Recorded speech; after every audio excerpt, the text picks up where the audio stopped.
There is something I've really been thinking about regarding this issue of VDM. I've only been able to do 2 videos regarding it because I'm trying to put 1 or 2 together to be a little bit factual about my analysis. Now, from all I have gathered, GT Bank was a tool in the hand of an authority. You understand? Now, I have begun to believe that this is no longer a prank. This is reality. Yes, this is reality. Now, let's try to analyze the issue. Since when all these things have been happening, people have been coming out attesting to the fact that GT Bank has been a bad bank for some time now, which I too have been a testifier to that because I'm a customer to GT Bank, or I was a customer to GT Bank. Right now, GT Bank released a footage yesterday showing how the whole proceedings outside went. Now let's try to analyze it. They entered the bank, right? They entered the bank. The bank has 3 doors entrance. Now they entered the bank. They did all they want to do inside and come out. Now take a look at the clip very well. Go and watch the video. VDM came outside from another door. VDM mom came outside from another door.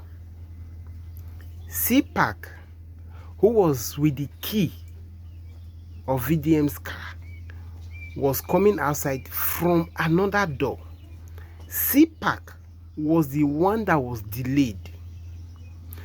And why CPAC door wasn't opening, other people were coming in and going out from other door, but CPAC door refused to open. That is where we will ask GT Bank, what happened to CPAC door? What happened to CPAC door? Because VDM came outside, VDM mom came outside, VDM even come back to shake somebody or to hug somebody, right? VDM mom was like, what is happening? She stood somewhere and was looking at the door. Why is CPAC not coming out? So it wasn't CPAC, it wasn't VDM that was delayed, it wasn't VDM mom that was delayed, it was CPAC that was delayed. It was CPAC door that refused to open because I believe that somebody noticed that CPAC was the one who was holding a car key. Invariably, that was the car that they drove down, right? So what happened to CPAC door that makes CPAC door not to open for about 10 minutes? Probably until EFCC called them and said, okay, they are closed now, they can release him, that he now come out. Because from what CPAC said on Kokopi's video, it wasn't in GT Bank, it was when they were driving that car now crossed them. EFCC car now crossed them. DSS, I don't know what they had, what force actually, right? This is where we will ask GT Bank, the door that CPAC was inside, what happened that for about 10 minutes CPAC door didn't open? And you people know, you people were aware that CPAC was the one holding the car key they drove down, right? Now let's take a look at the other side. The last 2 videos that VDM did, I know that there will be a problem.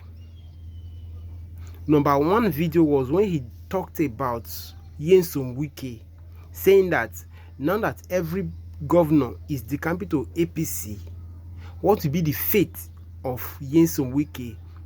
Invariably, Nyesom Wike will definitely lose power, which is the truth. That wasn't the problem. Now, the last video he did regarding Nas and Sheyi Tinubu, there were some lines that were read. Now, there were some names that he mentioned. Although when we were watching the video, we never took note of those names. He recapped those names gradually and said, these people, secretary to this, manager of the hotel, this and that, Do you understand? Now, there was another video that a name was mentioned. So those names, it was just like Bobrisky issue when Faz, Femi Falana, Prison Guide, and the rest of them, EFCC name will be mentioned, right? He did all of that, and that said he have heard that Sheyi Tinubu abuses power because of his father's name and position, which is very true. Which is very true. I've never seen Sheyi Tinubu anywhere. I don't follow him. But from that video he made where he said, they said his father is the worst president. When you see he speak very arrogant. Yes. From that video, I now agree with every rumor that is going around him, that he abuses power. Sheyi Tinubu is a very arrogant person. And this taking it by force, that is synonymous with his father, he also have such character.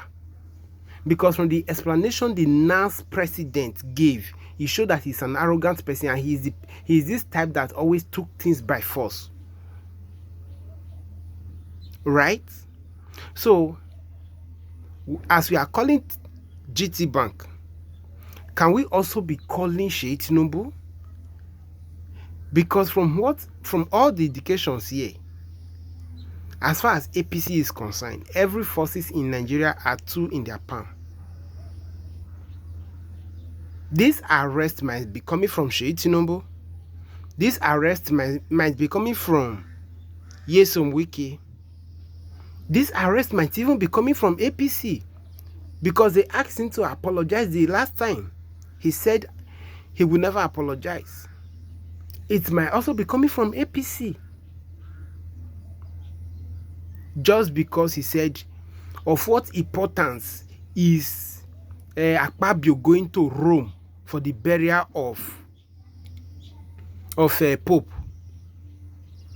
and they said he should apologize. So it might also be coming from APC. So this where we need to look around. Not only GT alone. GT was just a tool that they used. EFCC was also a tool that they used.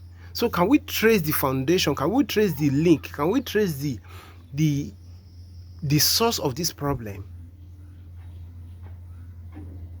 I'm just trying to do plus and minus here to know where we really are.